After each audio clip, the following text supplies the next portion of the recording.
Okay, this just came in. We've got the ratings for LIV Golf's first event of their third season at Mayakoba, and it seems, at least on the surface, to be a bit concerning, especially when seen here in stark contrast to the ratings that the PGA Tour signature event at Pebble Beach pulled. But there could be a lot, obviously, more to this story, and this has been blowing up everywhere on social media. We've been looking through and reading some of the comments, and as you can imagine, it is incredibly polarized. There are people who are saying, and there's obviously, of course, there is good points to be made on both sides of this.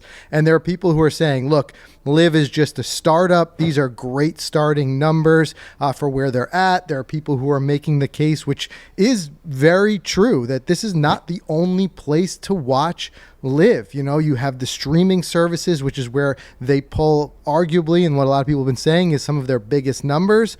I think the trouble with that is that we don't have any visibility into those numbers. We don't know the ratings for the streaming.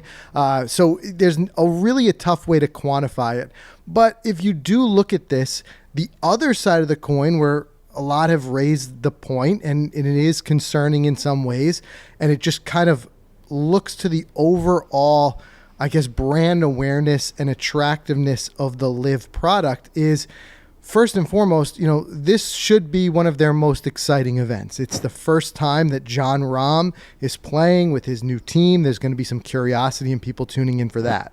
But on top of that, and something we talked about more on the podcast this week, was that LIV would arguably have more eyeballs just based on the fact that there was no other golf to really watch on Sunday, with the Pebble Beach round being canceled due to weather. I mean, of course, in this ratings, we do see a bump for Sunday. There was almost more than 2 times the viewership over the LIV Saturday round.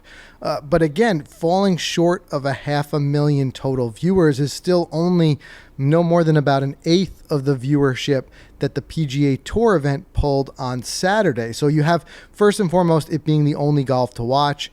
And the second thing being, for the first time in months, you have a Sunday without NFL football. So there really wasn't, when it comes down to broadcast television, those are the really big holes to fill as far as sports broadcasts go. So you would think if LIV was going to have any chance to really bump its broadcast numbers, this would be it. But I do want you guys to weigh in the comments and let us know what you think, because like I said, this is not something that is black and white. The CW, as we talked about, like broadcast and where that's displayed and things like that. Plus, we've talked about LIV being very much an international product. Don't forget, these are U.S. domestic viewership. I am certain that there are big viewership numbers, or at least bigger viewership numbers, in Europe and other areas of the world. And that's something that, again, we don't have those numbers, so we can only kind of surmise. But there's the other side of it too, and that's something we heard Phil Mickelson talking a lot about recently, about the idea of LIV really being treated internally as a startup. And I think that they are not personally setting, at least it sounded this way in the way that Phil was speaking about it. It sounds as though they're not setting an immediate goal to match or top what the PGA Tour is doing. The PGA Tour is a very established product.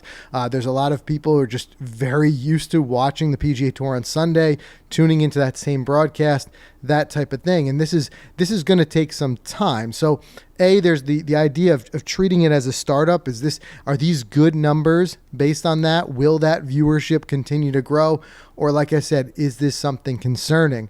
I think one thing that it definitely still tells me is that overall, and I've been harping on this, is that I think the agreement of some sort worked out between these two leagues has to happen, because at the end of the day, if we're splitting or fragmenting viewership, I can't imagine that that's good for the overall game. Like if I want to see Jon Rahm play against Rory McIlroy, really the only way I have to do that right now is to wait for the majors to come back around, or I'm channel flipping to see, Rahm for a little while, McIlroy for a little while. It's just, to me, it's not a product that I think is good in the long term. So there's got to be some sort of way to reconcile this.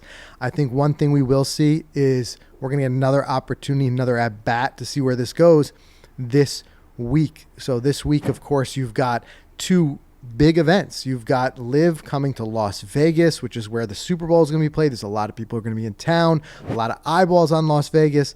And on the other side, you have what's arguably the most fun event on the PGA Tour, which is going to be the Waste Management played out in Scottsdale. And they are going to go head to head once again. So most importantly, like I said, just wanted to put this out there. Everybody's talking about it right now on social media. Want to get your take on it. What do you guys think? Let us know in the comments. Is this concerning? Is it not? Is it a good sign for LIV and just the viewership that they've gained in just such a short amount of time?